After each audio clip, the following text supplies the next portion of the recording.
뉴스 시작합니다. 저는 동정민입니다. 김건희 여사가 구속 후 처음으로 특검 조사에 출석했습니다. 남편인 윤석열 전 대통령은 조사를 거부하고 있지만 김 여사 일단 출석을 한 거죠. 특혜를 주지 않겠다는 듯 수갑을 채워서 출석을 시켰는데요. 명태균 씨의 공천 개입 의혹 사건에 대해 질문했지만 김 여사 대부분 답변을 거부했습니다. 동석했던 변호인들에겐 남편과 다시 만날 수 있을까 이런 말도 했다는데요. 김호영 기자가 시작합니다. 김건희 여사가 탄 호송차가 특검 사무실로 들어섭니다. 그제 구속된 김 여사가 구속 후 처음으로 조사를 받으러 온 겁니다. 소환 당시 포토라인에서 발언을 했던 지난주와 달리 구속 피의자 신분인 오늘은 호송차를 타고 비공개 출석했습니다. 김 여사는 수용복 대신 사복 차림으로 출석했지만 남부구치소와 광화문 특검 사무실을 오갈 때는 일반 피의자와 똑같이 수갑을 찼습니다. 특검은 오늘 명태균 씨 관련 공천 개입 의혹에 대해 김 여사에게 질의를 했고 김 여사는 명태균 씨에게 여론조사를 지시한 적이 없다고 부인했습니다. 하지만 혐의 관련 다른 질문들에는 답변을 하지 않았습니다. 김건희 씨를 상대로 부당 선거 개입, 공천 개입 관련한 조사를 진행하였습니다. 피의자는 대부분의 피의 사실에 대하여 진술 거부권 행사하였고 김 여사가 질문 대부분의 진술을 거부하면서 오전 10시쯤 시작한 김 여사 조사는 오후 2시 10분쯤 끝났습니다. 김 여사는 변호인들에게 다시 내 남편하고 살 수 있을까, 우리가 만날 수 있을까라고 말한 걸로 전해졌습니다. 특검은 광복절 연휴가 지난 뒤 다음 주 월요일 김 여사를 다시 불러 조사할 예정입니다. 채널A 뉴스 김호영입니다. 김건희 여사에게 바쇠론 시계를 사다 줬다는 사업가가 구체적인 과정을 쏟아내고 있습니다. 김 여사가 시계값 3,500만 원 중에 500만 원만 주고 나머지는 감옥에서 나오면 어머니가 줄 거라고 했습니다. 그런데 아직도 못 받았다고 주장했습니다. 송진섭 기자입니다. 지난 2022년 김건희 여사에게 바세론 콘스탄틴 시계를 사서 건넸다는 사업가 서성빈 씨. 서 씨는 시계 구매 대금 중 500만 원만 김 여사에게 받았다고 했습니다. 나머지 3천만 원은 김 여사가 모친 최모 씨가 출소하면 주기로 약속했다고 주장했습니다. 나 엄마가 돈이 많은데 감옥에 있으니까 감옥 나온 다음에 준다고 그랬어요. 하지만 서 씨는 채널A와의 인터뷰에서 끝내 돈을 돌려받지 못했다고 밝혔습니다. 돈을 돌려주기로 한 날짜가 됐지만 김 여사 모친에게서 송금은 없었다고 했습니다. 김 여사 모친 최 씨는 2023년 은행 잔고증명서 위조 혐의로 유죄 판결을 받고 지난해 5월 출소했습니다. 서 씨가 김 여사에게 시계를 선물했다는 2022년 9월은 최 씨 재판이 한창이었습니다. 서 씨는 김건희 특검에서 조사를 받으면서 김 여사가 시계값을 주지 않은 건 사기죄에 해당한다는 말을 들었다고 했습니다. 3천만 원 못 받았고 나한테 그래서 사기죄로 고소할 수 없겠냐고 사기가 된다고 그러더라고. 서 씨는 김 여사가 자신을 만났을 때 자신의 장신구에 관심을 보였다고 말하기도 했습니다. 서 씨는 윤석열 전 대통령 당선 후 자신이 국정에 대해 조언을 하자 이후 김 여사와 사이가 멀어졌다고 했습니다. 김태우 때 내가 좀 이건 아니다. 엑스포 때 떡볶이 먹는 거 보고 이런 지지율 정말 떨어집니다. 그런 것도 얘기했고. 특검은 서 씨가 선물한 바세론 시계 실물의 행방을 찾는 데 주력하고 있습니다. 채널A 뉴스 송진섭입니다. 특검은 김건희 여사 관련된 샤넬 가방도 쫓고 있죠. 이 특검이 샤넬 매장 직원의 진술을 확보를 했는데요. 대통령실 행정관이 샤넬 가방을 신발 등으로 바꿀 때 그 현장에서 한 영상통화의 상대방 목소리가 김 여사 같았던 겁니다. 김 여사 측은 당시 그런 통화는 없었다고 부인하고 있습니다. 송정현 기자입니다. 건진법사 전모 씨가 통일교 간부 윤모 씨에게 샤넬 가방 2개를 받은 건 2022년 4월과 7월. 이 가방들은 김건희 여사 측근인 유모 당시 대통령실 행정관이 샤넬 매장에서 다른 가방과 신발로 교환했습니다. 최근 특검은 가방을 신발로 바꿀 때 매장에 있었던 샤넬 측 직원 진술을 확보했습니다. 유 전 행정관이 가방을 교환하며 누군가와 영상통화를 했는데 통화 상대방 목소리가 김건희 여사 같았다는 진술입니다. 그동안 김 여사 측은 유 전 행정관이 친분이 있는 건진 법사 부탁을 받아 교환을 했을 뿐이라고 해명해왔습니다. 특검은 당시 영상통화 상대가 김 여사가 맞다면 가방 교환에 김 여사가 관여한 정황이라고 의심하고 있습니다. 특검은 그제 김 여사 구속심사 때도 당시 김 여사 목소리를 들은 사람이 있다고 주장한 걸로 전해집니다. 김 여사 측은 당시 유 전 행정관과의 통화는 없었다고 반박하고 있습니다. 특검은 다음 주 건진법사에게 가방을 전달한 통일교 전 간부 윤모 씨를 정치자금법 위반 등 혐의로 기소할 방침입니다. 채널A 뉴스 송정현입니다. 윤석열 전 대통령이 수감돼 있는 서울구치소 소장이 전격 교체됐습니다. 여당이 구치소를 찾아가 윤 전 대통령에게 특혜를 제공한다며 비판했던 그 소장입니다. 자, 다음 윤 전 대통령 강제 구인을 염두에 둔 인사 아니냐는 분석도 나옵니다. 강보인 기자입니다. 법무부가 윤석열 전 대통령이 수감된 서울구치소장을 전격 교체했습니다. 김현우 현 서울구치소장을 안양교도소장으로 보내고 김도형 현 수원구치소장을 서울구치소장으로 임명한 겁니다. 법무부는 윤 전 대통령 수용처우 등과 관련해 제기된 여러 문제에 대해 인적 쇄신이 필요하다는 판단이라며 이유를 밝혔습니다. 법무부는 윤 전 대통령의 단독 변호인 접견실 제공도 중단하고 일반 수용자와 같은 장소에서 변호인과 접견하도록 조치하기도 했습니다. 구치소가 윤 전 대통령에게 특혜를 제공하고 있다는 비판을 반영한 문책 인사라는 분석입니다. 일반적인 변호인 접견실이 아닌 검찰이나 경찰이 공무상 조사를 진행하는 조사실에서 변호인 접견을 해왔다는 사실을 확인하였습니다. 훨씬 쾌적하고 외부 간섭이 차단된 공간이었습니다. 정성호 법무부 장관도 지난 2일 특혜성 접견 논란이 재발하지 않도록 시정 조치할 것이라고 밝혔습니다. 구치소장 교체로 향후 특검의 윤 전 대통령 강제 인지 시도 때 구치소 측이 더 적극적으로 협조할 거란 관측도 나옵니다. 채널A 뉴스 강보인입니다. 아는 기자 법조팀 김지훈 기자 나왔습니다. 김건희 여사가 오늘 이제 출석을 했어요. 본인이 나오겠다고 한 건데 나올 때 수갑을 찼다라는 게 좀 눈에 띄던데 뭐 예외는 없다 이런 거예요? 네, 오늘 김 여사 사복을 입고 수갑을 찼습니다. 구치소 밖으로 나갈 때요. 남성 수용자는 포승줄과 수갑을 함께, 여성은 수갑을 채우는 게 원칙입니다. 하지만 실무에서는 수갑을 채우지 않는 경우도 적지 않은데요. 특혜 논란을 의식해서 원칙대로 수갑을 채웠다는 분석입니다. 그럼 이제 앞으로는 윤석열 전 대통령이 조사를 받으면 포승줄과 수갑을 차게 되는 거예요? 네, 교정당국이 고민을 좀 할 것 같습니다. 그런데 윤 전 대통령 올해 초 헌법재판소나 법정에 출석할 때 포승줄이나 수갑을 차지는 않았습니다. 이때는 현직이라서 예우를 했던 건데요. 지금은 대통령 신분이 아니라서 다른 판단을 할 수 있는 상황입니다. 자, 그렇게 특검에 이제 나왔는데 김 여사가 그럼 한마디도 안 한 거예요, 나와서? 네, 특검에 5시간 정도 머물렀지만 실제 조사 시간은 3시간도 채 안 됐습니다.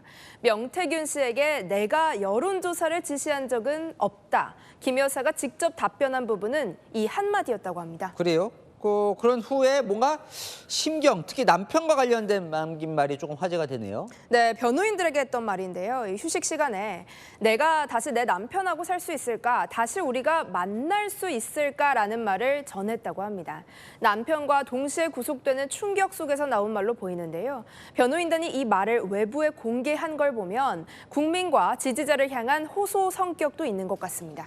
근데 특검이 조사받으러 나오라고 했는데 남편이 윤 전 대통령은 지금 안 나오고 있는데 김 여사 나오기로 한 거예요. 근데 나와선 또 왜 아무 말도 안 합니까? 이유가 뭘까요? 네, 그동안 명품들 안 받았다 이렇게 진술해왔는데 일관해온 진술을 더 이상은 유지하기가 어려워서란 분석이 나옵니다. 지난주 구속심사 전 서희건설 측은 진품 반클리프 목걸이 김 여사에게 건넸다고 자술서를 제출했잖아요. 이런 내용을 모르고 있었던 변호인단 지금까지도 크게 당황한 상태로 전해집니다. 변호 전략을 재정비할 시간이 필요해서 일단 말을 아끼고 보는 걸로 보입니다. 그럼 전략 재정비하면서 뭔가 김 여사가 진술을 뒤집을 가능성도 있어 보입니까? 김 여사에게 남은 선택지요. 크게 2가지밖에 없습니다. 목걸이를 받았다는 사실 계속 부인하는 방법이 있겠죠. 하지만 물건을 줬다는 사람이 자수한 상황에서 계속 거짓말을 한다는 비판을 피할 수 없고요. 만약 목걸이를 받았다고 인정한다면 윤 전 대통령은 몰랐다라고 주장하는 전략을 세울 수도 있습니다. 그래요? 그러면 만약에 남편인 윤 전 대통령은 몰랐다고 진술하면 뭔가 유리한 점이 있는 거예요? 혐의와 형량이 무거워지는 걸 막을 수는 있기는 합니다. 무슨 말이냐? 지금까지는 반클리프 목걸이 재산 신고에서 누락해 공직자윤리법을 어겼다는 의혹을 받아왔죠. 하지만 인사청탁 대가로 받았다면 뇌물죄 적용이 가능성이 생깁니다. 6천만 원 하는 반클리프 목걸이가 뇌물로 인정이 되면 7년 이상 유기징역에 처해질 수 있습니다.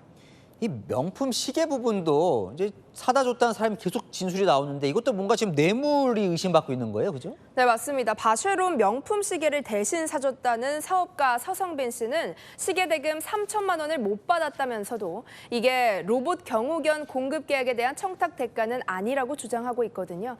특검은 시계와 계약 사이의 대가성 입증에 주력할 전망입니다. 네, 아는 기자 김지윤 기자 살펴봤습니다. 자, 새벽 1시까지 김건희 특검과 당사에서 대치한 국민의힘 전면전을 선언했습니다. 특검이 당원 계좌번호까지 가져가려 했다며 끝까지 싸우겠다고 하는데요. 계파 관계없이 격앙된 자세로 똘똘 뭉치기 시작했습니다. 손인혜 기자입니다. 오늘 새벽 1시까지 특검팀과 대치했던 국민의힘 당사 앞 대표, 최고위원 후보들이 압수수색 규탄 피켓을 놓고 당사를 사수 중입니다. 이어 지도부들이 입장합니다. 김건희 특검팀이 당원 명부를 요구했다며 전면전을 선언했습니다. 500만 명이면 국민의 10분의 1입니다. 국민과 함께 끝까지 싸우겠다고 선언한다. 야당을 싹쓸이하고 진정 일당 독재로 나가겠다는 말입니까? 곧바로 진행한 의원총회, 대부분 의원들이 집결했습니다. 당원 사찰 헌법 유린 정치특검 해체하라! 해체하라! 해체하라! 해체하라! 특검팀이 요구한 정보를 일일이 열거하며 비판했습니다. 이름, 주민등록번호, 주소, 연락처, 가입 일시, 당원 유형 정보, 과거 당원 탈퇴 여부, 탈당했었다면 탈퇴 일시, 당비 납부 현황, 그리고 당비 납입 계좌번호까지 달라고 있습니다. 미쳤어! 한동훈 전 대표도 가세했습니다. 경쟁 정당에서 정한 특검에서 당원 정보를 무차별적으로 가져가는 건 정치적 악용 소지가 크다는 겁니다. 특검 소환이 임박했다는 관측이 나오는 추경호 전 원내대표는 계엄 당일 통화 시각을 공개하며 반격에 나섰습니다. 당 지도부는 전체 의원들에게 다음 주 월요일 오전 8시부터 추가 압수수색 시도가 예상된다며 국회에서 대기하라고 공지했습니다. 채널A 뉴스 손인혜입니다. 그동안 갈라졌던 당권 주자들도 한 목소리를 냈습니다. 명백한 야당 탄압이라고요? 그러면서도 바로 자신이 이재명 정부와 특검에 맞서 싸울 적임자라고 강조했습니다. 남영주 기자입니다. 어제 합동연설회를 마치자마자 당사로 온 국민의힘 당대표 후보들. 일제히 특검을 비판했습니다. 명백하게 정치적인 의도가 있다고. 폭력이고 폭행에 지나지 않습니다. 명백히 야당의 그 망신주기 용이다. 정치 특검의 광기가 도를 넘었다. 국민의힘 전당대회 마지막 합동 연설회 장소는 이곳 여의도 당사인데요. 어제 특검 압수수색 등으로 장소가 경기 일산에서 긴급 변경됐죠. 이렇게 온라인으로 생중계되지만 당사 앞엔 각 후보 지지자들로 가득 찼습니다. 직접 들어가 보겠습니다. 민주주의 파괴 특검, 당원 명부 절대 사수! 절대 사수! 절대 사수! 절대 사수! 또 한 목소리를 낸 후보들. 이어 이재명 정권과 특검을 막아낼 적임자라고 강조했습니다. 저는 어젯밤 특검을 철수하게 했습니다. 목숨 걸고 이재명 독재 정권과 싸우고 동지들을 지켜낼 후보는 과연 누구입니까? 특검에 찬성했던 분들에게 묻습니다. 이제 시작에 불과한 이 특검의 칼날을 어떻게 막으시겠습니까? 3대 특검이 바로 배신자 윤석열 전 대통령과 관련이 있는 것입니다. 조경태만이 정당 해산을 막을 수 있고 국민의힘을 살릴 수가 있습니다. 제가 3년 전 이재명을 단일화로 막았습니다. 저는 보수 정권을 만든 1등 공신입니다. 김 후보는 어젯밤부터 당사에서 무기한 농성을 시작했고 장 후보는 압수수색 영장을 발부한 법원 앞에서 1인 시위를 진행했습니다. 채널A 뉴스 남영주입니다. 국민의힘 전당대회 첫 연설회장에서 소란을 피운 전한길 씨에 대한 징계 결과가 나왔습니다. 경고인데요. 가장 약한 수위입니다. 당내에선 치욕의 날이라는 비판도 나왔습니다. 백승현 기자입니다.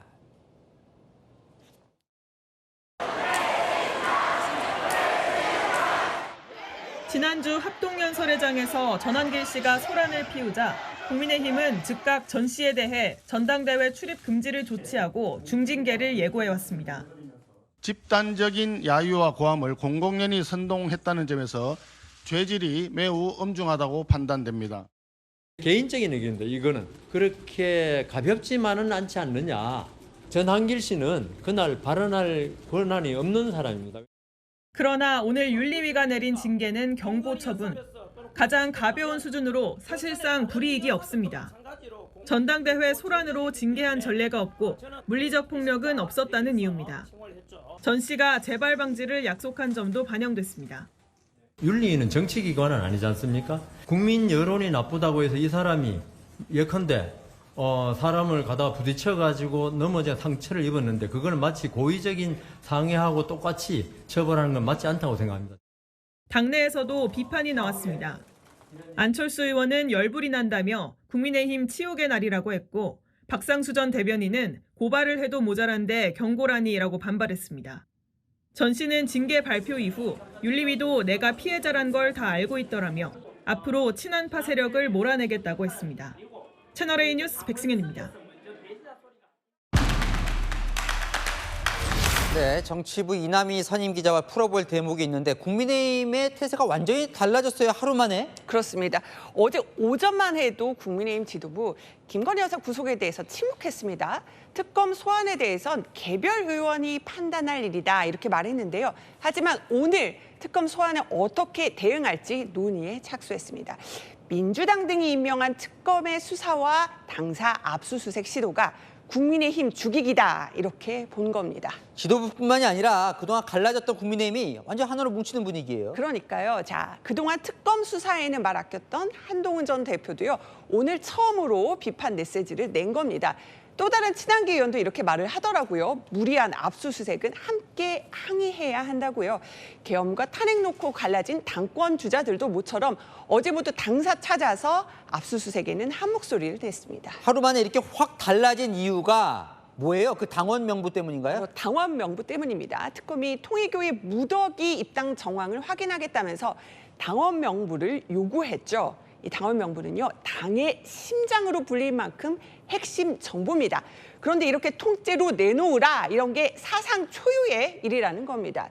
2022년에 이재명 대통령이 민주당 대표 시절에 검찰이 민주당사 압수수색을 시도한 적이 있는데 그때도 당원 명부 제출 요구는 없었다는 겁니다. 당원 명부라는 게 잘 감이 안 오는데 뭐길래 이렇게 민감해하는 거예요? 앞서도 보셨지만 이 당원 명부에요. 당원 이름, 주민번호, 연락처, 주소 그리고 당비 1,000원씩 내는 계좌번호까지 민감한 개인정보가 싹 다 있습니다.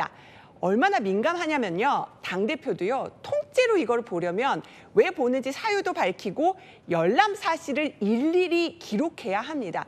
국민의힘 관계자들 많이 물어보니까 이런 얘기도 하더라고요. 당원 좀 가입해 주세요라고 물어보면 아유 나 불이익당할까 봐 무서워요. 이런 자영업자들이 많다는 겁니다. 또 회사나 가족에 나 당원 가입한 사실 드러나면 안 돼요 라면서 꺼려하는 사람들도 적지 않다는 거죠. 혹시나 그럼 이렇게 지금 꺼리는 게 많은데 당원 명부가 유출될까 봐 이런 걸 걱정하나 보죠. 그러니까요. 정치적으로 악용되는 걸 우려하더라고요. 가령 당원들이 저 사람은 국민의힘 찍은 사람이야. 이렇게 정치적인 낙인 찍히는 걸 가장 두려워한다고 하더라고요.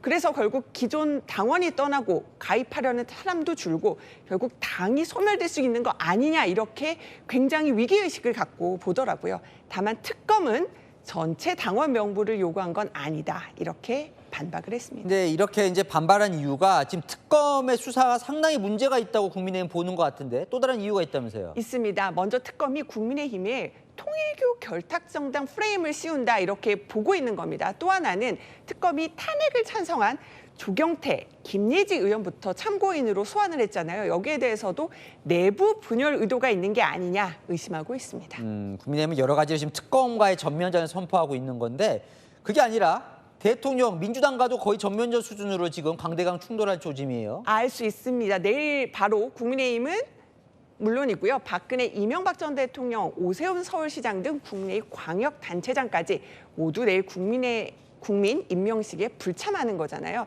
자, 자기 편은 사면하고 야당은 특검 칼로 탄압한다 이렇게 외치면서 항의하는 차원도 있습니다. 광복절 앞두고요. 여야가 전면전으로 치닫는 모양새입니다. 네, 아는 기자 이남희 선임 기자였습니다.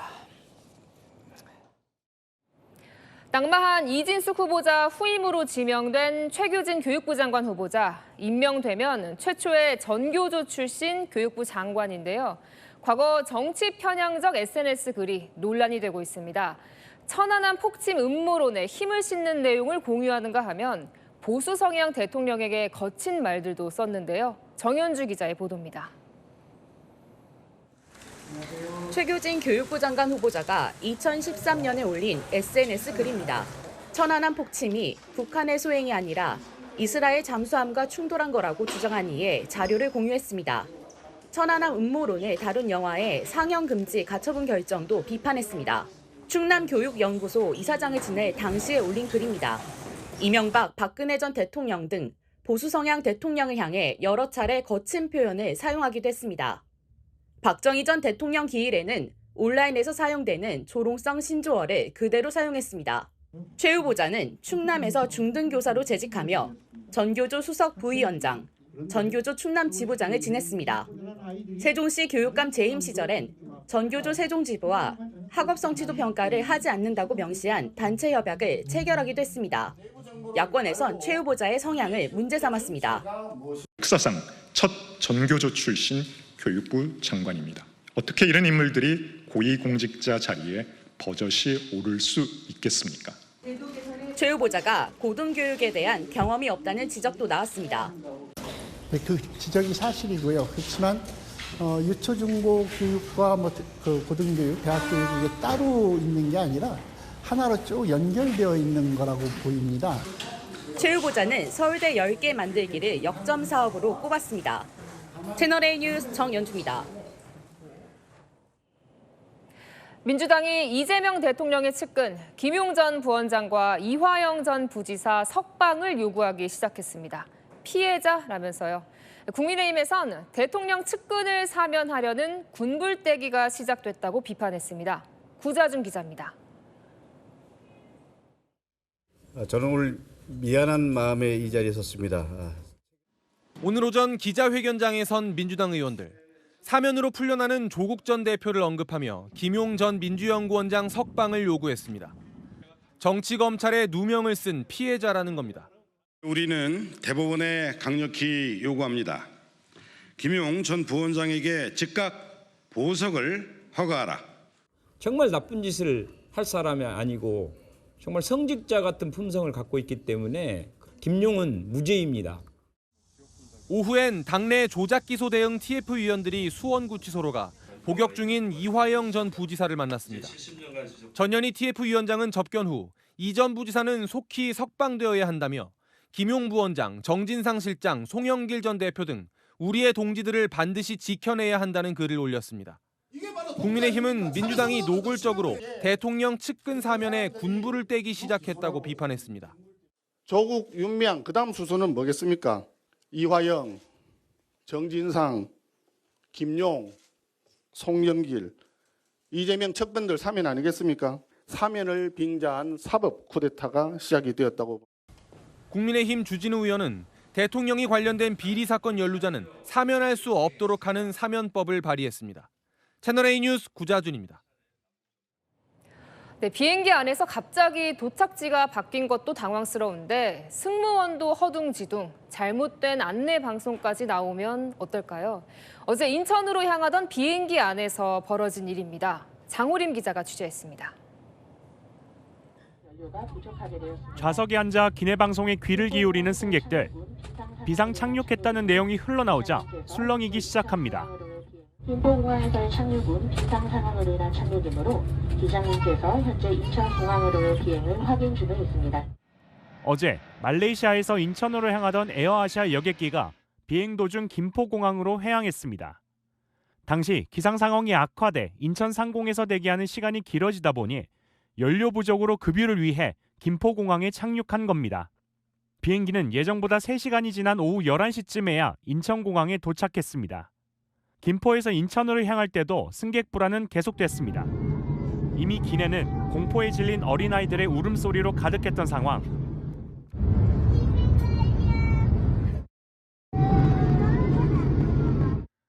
승객들은 목적지 변경에 대한 사전 설명도 없었고 아예 잘못된 방송이 나왔다며 분통을 터뜨립니다. 승무원들도 당황한 나머지 승객에게 김포공항이냐고 되물었던 것으로 알려졌습니다. 당시 탑승 승객은 인천공항에 도착했다는 방송이 나와 짐을 챙기는데 김포공항이었다며 아이도 두려움에 울고 난리도 아니었다고 전했습니다. 에어아시아 측은 기장은 표준 운항 절차에 따라 조치했다며 비상 상황이 아닌 안전 운항 조치의 일환이었다고 설명했습니다. 채널A 뉴스 장호림입니다. 서울 서남부 일대에서 불법을 일삼아온 조직폭력배 신남부동파 조직원들이 무더기 검거됐습니다. 교도소에서 새 조직원을 물색하고 고등학생까지 끌어들여 새를 불려왔는데요. 조직을 탈퇴하려 하면 야구방망이로 폭행하고 감금하기도 했습니다. 김세인 기자입니다. 지하주차장에서 누군가를 발견하더니 필사적으로 달아나는 남성. 사람들이 갑자기 등장해 남성을 뒤쫓습니다. 궁지에 몰린 남성을 붙잡아 결국 차량으로 끌고 갑니다. 서울 강서구를 무대로 활동한 신남부동파 조직원들이 탈퇴한 옛 조직원을 찾아가 보복 폭행과 감금하는 모습입니다. 서열이 높은 선배들에게 90도 허리를 굽혀 존경을 표하고 다른 조직과 모여 연합회식도 열었습니다. 영등포 남부동파 화이팅! 교도소에서 새 조직원을 물색해 영입했습니다. 조직원의 대다수가 20대였는데 미성년자도 조직원으로 받아들였습니다. 10대부터 30대까지 지역 선후배들에게 싸움 좀 한다 보다. 그러면은 싸움 잘하면 자격 있다며 조직 가입을 권유하고 신규 조직원은 합숙소에서 석 달간 합숙하며 세수할 때도 선배 조직원에게 먼저 보고해야 한다는 등 처세 교육을 진행했습니다. 경찰은 폭력행위 등 처벌법 위반 등 혐의로 조직원 34명을 검찰에 넘기고 도주한 5명에 대해선 지명수배를 내렸습니다. 채널A 뉴스 김세인입니다. 만취 상태로 도심을 질주한 운전자가 붙잡혔습니다. 신고부터 검거까지 택시기사가 결정적인 역할을 했습니다. 김대욱 기자가 취재했습니다. 12차선 도로 한가운데 비상등을 켠 택시가 승용차 앞을 막고 있습니다. 현장에 도착한 경찰이 택시기사와 연락을 취합니다. 차 잡아놨어요. 택시 뒤에 있는 차예요? 예. 순찰차를 본 차량. 신호를 무시하고 좌회전을 하며 달아납니다. 도주하는 차량을 택시와 순찰차가 함께 추격에 나섭니다. 네, 저희 차 확인했어요. 예, 제가 이거 최대한 잡아볼게요. 어린이 보호구역에도 과속에 신호위반까지 하며 달아나는 차량. 2km 넘는 추격 끝에 택시가 앞을 가로막자 질주를 멈춥니다. 음주 측정 결과 40대 운전자는 면허 취소 수준의 만취 상태였습니다. 2번의 음주 전과가 있었는데 이번에도 술을 마신 뒤 5km 넘게 달린 것으로 드러났습니다. 상향등을 연신 깜빡이고 속도가 뒤처지는 차량을 수상히 여긴 택시기사의 눈썰미에 덜미가 잡혔습니다. 창문을 두드렸어요. 무슨 일, 뭔 일 때문에 그러시냐. 창문 살짝 내리고서 죄송합니다 하는데 눈도 살짝 풀려가지고 아무래도 이 사람 술을 먹은 것 같다고. 경찰은 택시기사에게 포상금을 지급하고 운전자를 검찰에 넘겼습니다. 채널A 뉴스 김대욱입니다. 늘 다니던 집 앞 길이었는데 어느 날 갑자기 땅 주인이 나타나 다니지 말라고 길을 가로막고 그동안의 통행료 수백만 원을 달라고 합니다. 소유권을 주장하는 땅 주인과 너무한 거 아니냐는 동네 사람 간의 분쟁, 전국 곳곳에서 벌어지고 있는데요. 현장 카메라 배준석 기자가 그 실태를 취재했습니다. 요 조심하십시오. 요 대나무 있어가지고. 이거를 어떻게 할머니가 다니시는지. 풀이 무성하고 가시나무가 우거진 길, 무너진 도랑도 넘어야 합니다. 89세 독거 노인이 집 밖으로 나갈 때 다닐 수 있는 유일한 통행로입니다. 과연 이게 사람이 다닐 수 있는 길입니까? 여기도 지금 무너져가지고 저희 어머니가 여기서 다치셨어요. 2주 전 땅 주인이 보내온 문서가 이 일의 시작입니다.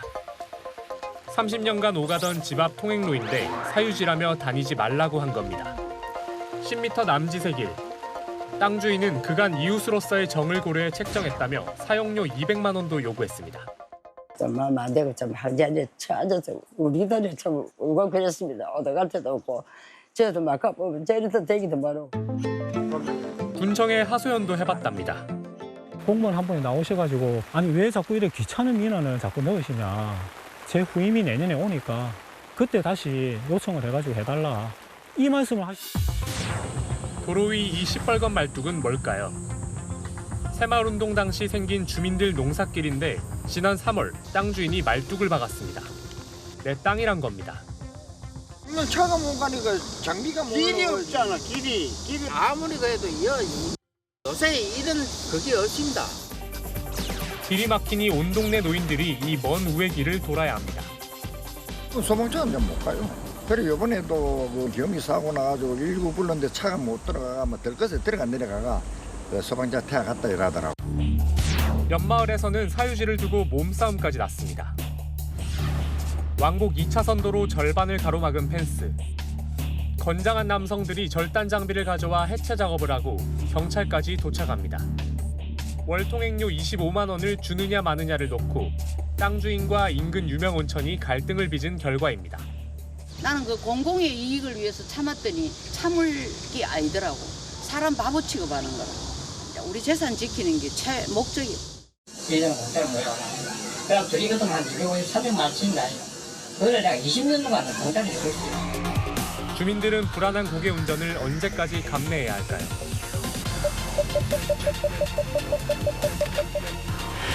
울주군은 두 사례 모두 개인 사유지에서 벌어진 일이라 지자체가 개입할 여지가 없다는 취지로 답했습니다. 현장 카메라 배준석입니다. 폭염이 끝나나 싶으면 폭우가 내리고 오늘 새벽 또 폭우가 끝나나 했더니 또다시 폭염이 예고됐습니다. 내일은 찜통 같은 광복절이 될 것 같습니다. 김종민 기자입니다. 하천 주변의 단독주택. 장대비가 쏟아지자 마당은 불과 30분 만에 물바다로 변합니다.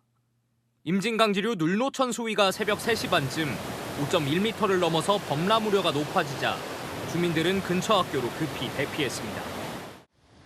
비는 그쳤지만 불어난 물이 무서운 속도로 흐르고 있고 다리 위에는 떠밀려온 나무들이 쓰러져 있습니다. 요라는 소리에 이제 깨서 이제 문자 보고 이제 계속 옷 입고 나와 본 거지. 그냥 뭐 쏟아 부으니까는 불안하지 사실은. 급류가 휩쓸고 간 파주 공릉천변 물놀이장은 쑥대밭이 됐습니다. 물놀이용 미끄럼틀은 형체를 알아보기 힘들 정도로 찌그러들었습니다.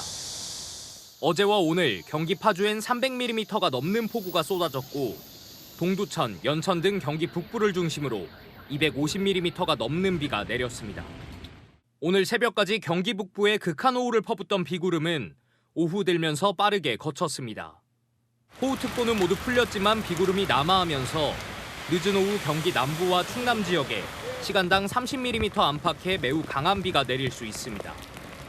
내일 중부지방은 오후까지 곳에 따라 비가 내리고 남부지방을 중심으로 체감온도가 35도까지 오르는 폭염이 계속됩니다. 채널A 뉴스 임종민입니다. 무자비하게 쏟아진 물폭탄은 곳곳에 상처를 남겼습니다.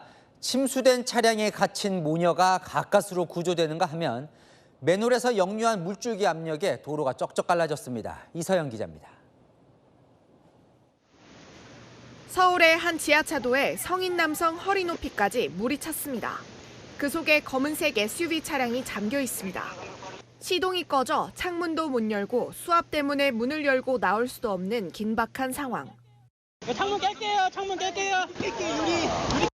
경찰관이 탈출용 장비와 3단봉으로 조수석 유리창을 깨 차 안에 있던 모녀를 밖으로 구조합니다. 경기 고양시 빌라 옆 공터에는 3m 깊이 싱크홀이 생겼습니다. 전봇대 뿌리가 보일 정도로 땅이 푹 꺼졌습니다. 바로 옆에서 급히 불어난 하천급류로 압력이 커지면서 약해진 집안이 꺼진 걸로 추정됩니다. 오늘 오전 성남시에선 맨홀에서 역류한 물줄기 수압에 주위 도로에 균열이 발생했습니다. 어제 한강 가양대교 진입 램프에는 빗물이 차오르면서 차량들이 서행을 하고 일부 차량은 아예 멈춰 섰습니다. 서울 우이천 산책로에 설치돼 있던 하트 모양 조형물도 급류에 통째로 뽑혀 휩쓸려 갔습니다. 어제와 오늘 이틀간 집중호우로 수도권에서만 3명이 사망하고 이재민 800여 명이 발생했습니다. 채널A 뉴스 이서영입니다. 네, 알아두면 좋을 정보 소식으로 이어갑니다. 냉장고나 에어컨 구매 계획 있다면 서두르는 게 좋을 것 같습니다. 에너지 소비 효율 1등급으로 구매하면 10%를 환급받을 수 있는데요. 어제부터 선착순으로 신청을 받다 보니 온라인 홈페이지가 마비될 정도입니다. 우현기 기자입니다. 서울의 한 가전 매장. 매장 곳곳에 으뜸 효율 가전을 구매하면 10%를 돌려준다는 안내문이 붙었습니다. 정부는 지난달부터 위축된 소비 심리를 회복시키고자 고효율 가전제품을 사면 환급 혜택을 주고 있습니다. 지난달 4일부터 구매한 세탁기나 냉장고 등 11개 가전제품이 대상입니다. 보시다시피 에너지 소비효율 등급 1등급 라벨이 붙어 있으면 1인당 최대 30만 원까지 돌려받을 수 있습니다. 실제 소식을 접한 소비자들의 가전 매장 방문도 늘고 있습니다. 1등급이라 전기요금도 조금 나오지. 10% 정부에서 30만 원씩 혜택을 주니까 좋잖아요. 김치 냉장고 고장이 났어. 좀 바꿔볼까 하고 좀 돌려봤어요. 환급 신청은 온라인을 통해 할 수 있습니다. 신청 시 1등급 라벨과 제품 정보가 적혀 있는 이름판, 그리고 영수증 등을 첨부해야 합니다. 다만 선착순이다 보니 어제 한때 홈페이지가 먹통이 되기도 했습니다. 옷에 좀 접속자 폭주하면서 접속이 안 되는 경우도 있었어요.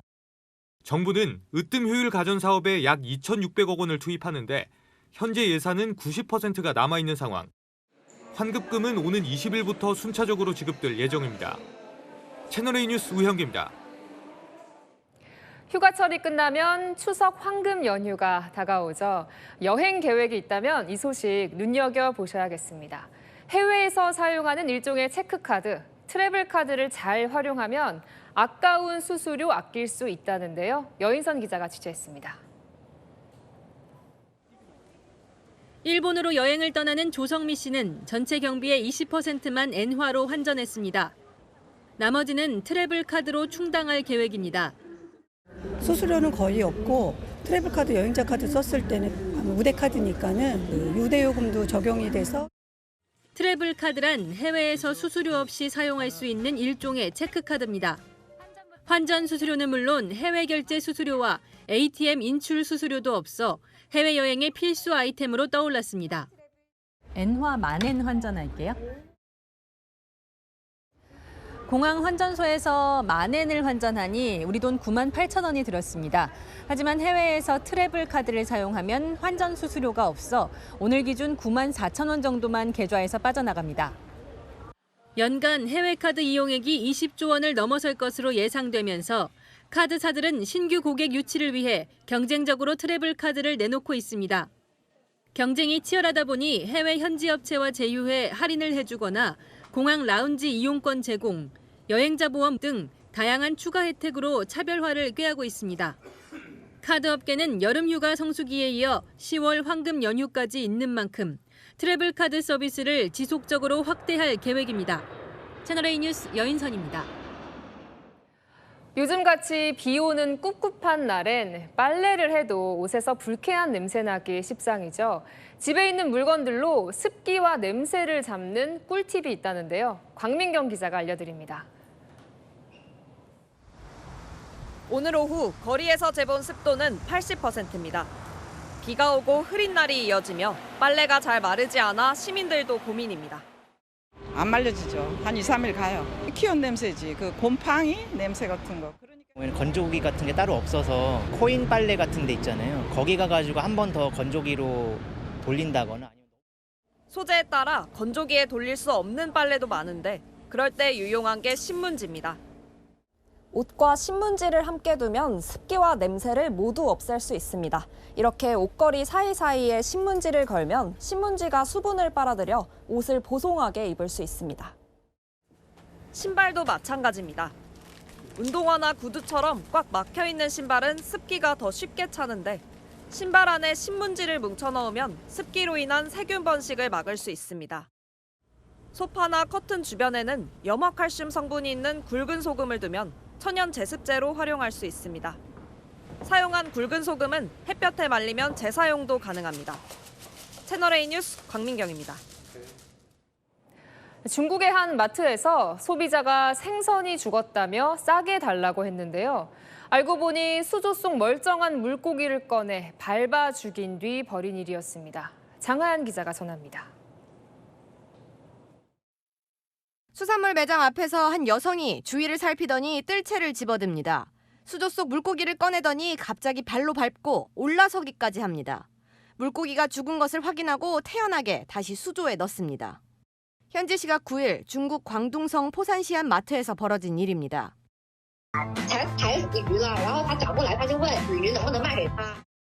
직원이 판매를 거부하자 여성은 마트를 떠났는데 해당 여성은 과거에도 무전 취식으로 문제를 일으킨 전력이 있는 것으로 알려졌습니다. 코끼리 한 마리가 마치 성이 난 듯 앞으로 돌진합니다. 빠른 걸음으로 쫓아오는 코끼리에 당황한 남성은 결국 넘어지고 코끼리는 이 남성을 밟고 지나갑니다. 현지 시각 10일 인도 반디푸르 국립공원에서 카메라 플래시에 놀란 코끼리가 남성을 공격한 겁니다. 빛에 민감한 코끼리에 사파리 업체 측이 플래시를 금지했는데 남성이 이를 어긴 겁니다.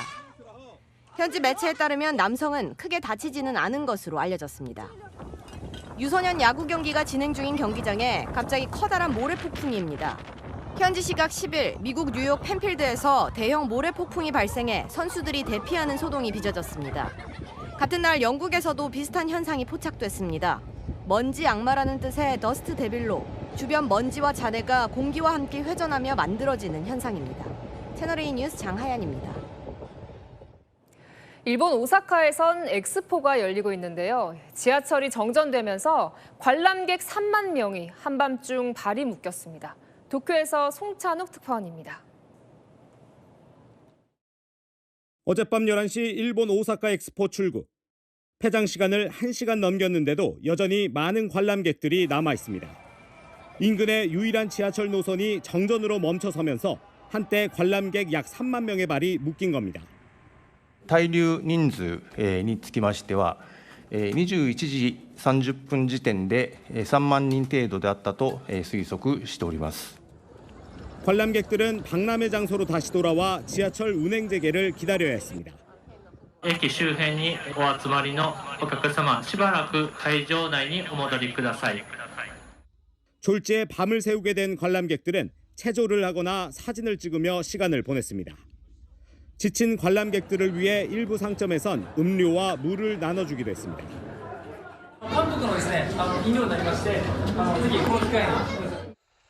하지만 30도에 가까운 무더위에 36명은 병원에 이송되기도 했습니다.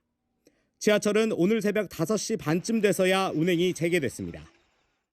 바닥에 그냥 앉아있거나 누워있거나 그러면서 그냥 어쩔 줄 모르고 대기를 하시고 자판기에 줄 이렇게 길게 서서 물 사시고 음료 사시고. 지하철 운영업체 측은 전기를 공급하는 레일에 합선이 일어나 정전이 됐다며 고개를 숙였습니다. 도쿄에서 채널A 뉴스 송찬욱입니다. 폭염으로 뜨거웠던 유럽이 이번엔 산불로 몸살을 앓고 있습니다. 곳곳에서 산불이 잇따르며 인명피해가 발생하고 주민과 관광객 수천 명이 대피했습니다. 정다은 기자입니다. 밤하늘이 붉게 물든 듯 산 곳곳에서 화염이 솟아오릅니다. 그리스 세 번째 큰 도시인 파트라스에 산불이 난 겁니다. 대피한 주민만 7,700여 명에 달하는 것으로 나타났습니다.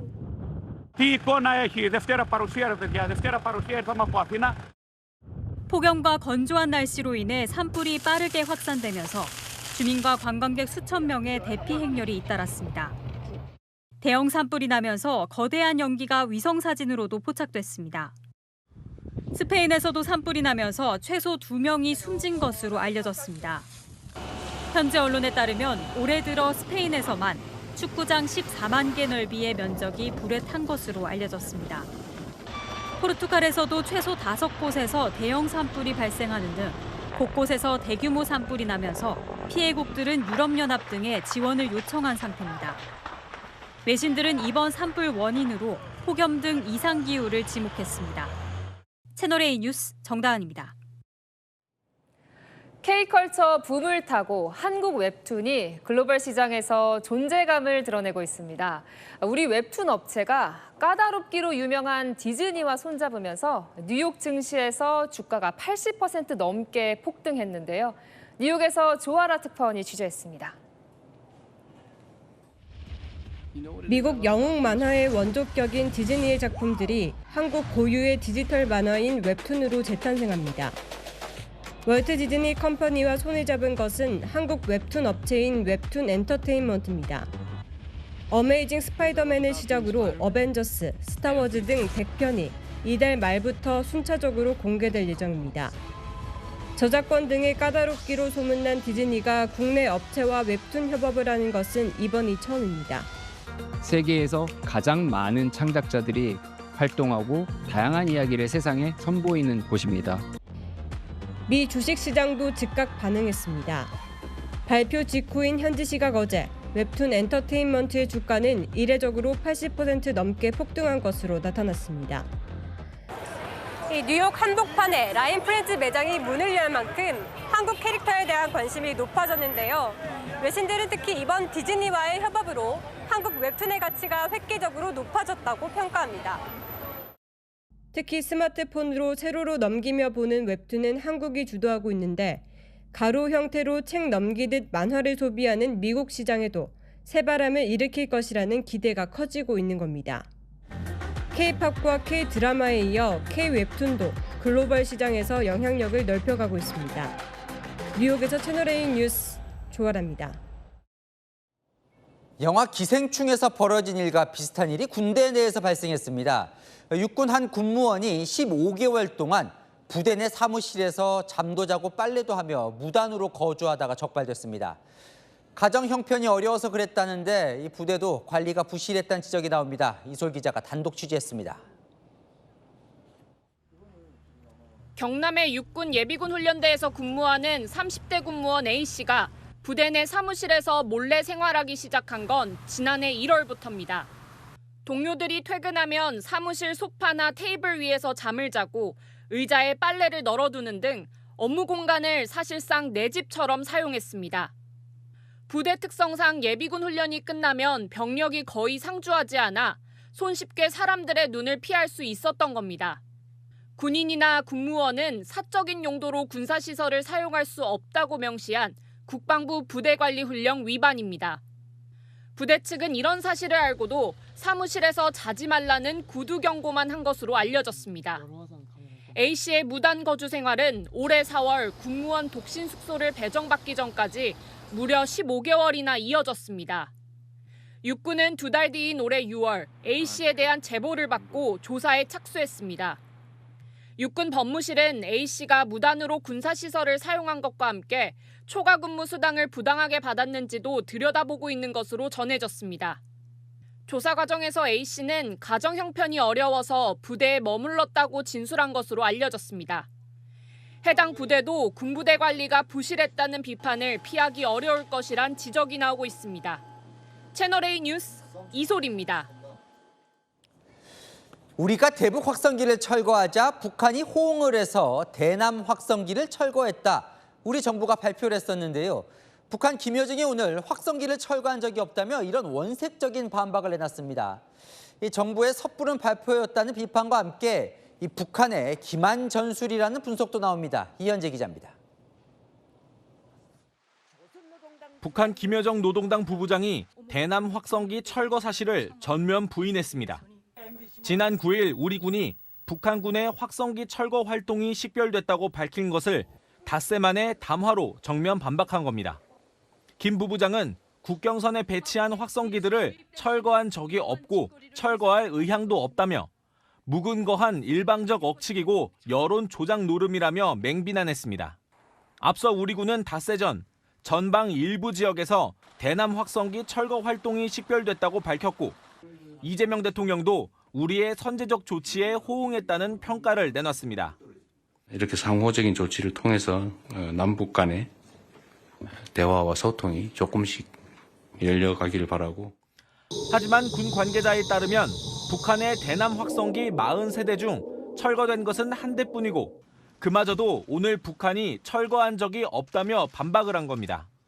일각에서는 정부가 성과를 과장해 알리려는 것이 문제라는 지적이 나옵니다.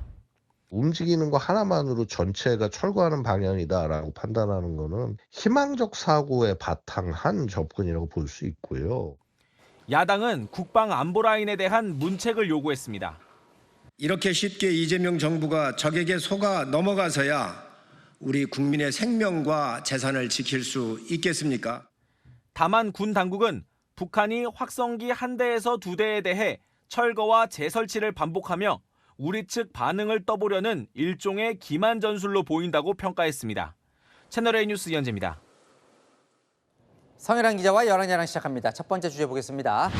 자, 전한길 씨, 국민의힘 윤리위는 레드카드는 안 줬는데요. 경고만 했으니까요. 빈칸 뭘까요? 네, 카펫은 없었지만요. 이 전시 입장에 이 당사 앞은 스포트라이트가 쏟아지면서 레드카펫을 방불케 했습니다. 전시 입장에 취재진과 당원들의 눈은 모두 한 곳으로 집중됐습니다.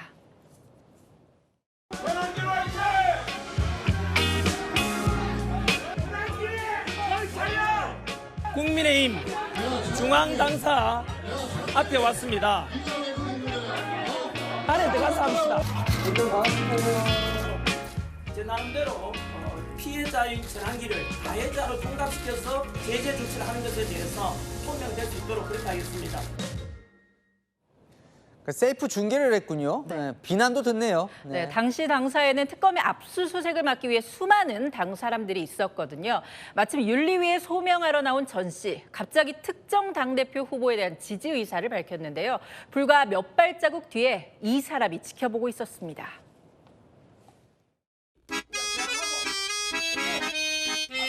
대선을 앞두고 김문수 후보 돕고자 열심히 목소리 냈지 않습니까? 다만 지금 현재는 강동희 후보가 되었으면 좋겠다. 눈앞에서 다른 후보를 지지한 건데 혹시 소란 피웠던 데에 대한 사과는 없었습니까? 네, 사과에 대한 말은 없었습니다. 오히려 이렇게 자평했는데요. 무관심했다가 오히려 전한길 때문에 알려지는 광고 효과도 있지 않았나. 결과적으로는 가장 약한 징계인 경고만 나왔으니 앞으로 목소리가 더 커질 듯도 합니다. 네, 다음 주제 보겠습니다.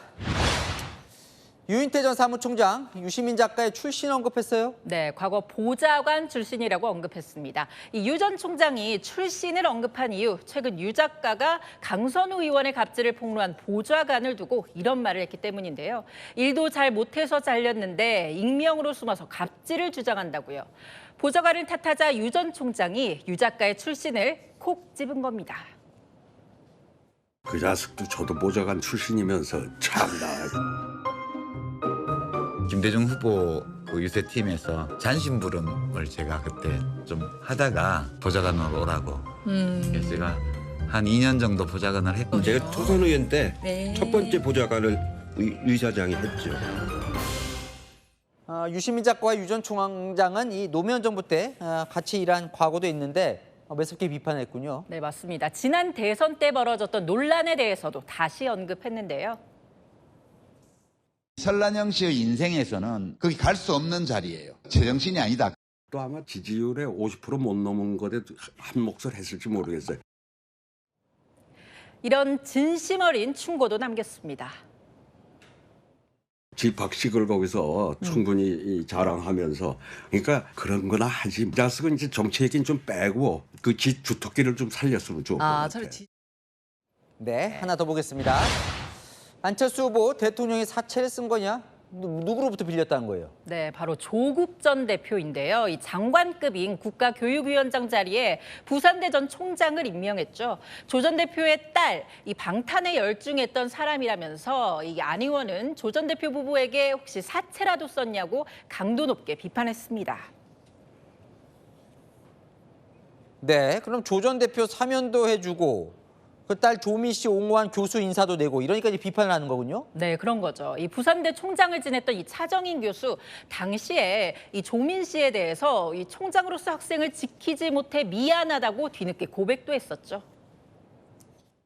부산대는 지난 4월 5일 조씨의 의전원 입학을 취소하기로 최종 결정을 했습니다. 그러면 지금도 가혹했다고 생각하십니까? 여기까지 와서 취소하는 것은 가혹한 측면이 있는 것은 사실입니다. 기억이 납니다. 참 안 후보 근데 대통령 비판 수위가 점점 올라가요? 네, 최근 밀정 매국노에 빗대고 또 이재명 씨라고도 했죠. 결국 민주당도 폭발했는데요. 아무리 당대표가 되고 싶어도 대소변을 가리면서 말하십시오. 정치권이 점점 격해지는데요. 국민 통합해야 할 광복절 앞두고 수위 조절이라도 좀 하면 좋겠습니다. 네, 지금까지 혈랑야랑이었습니다.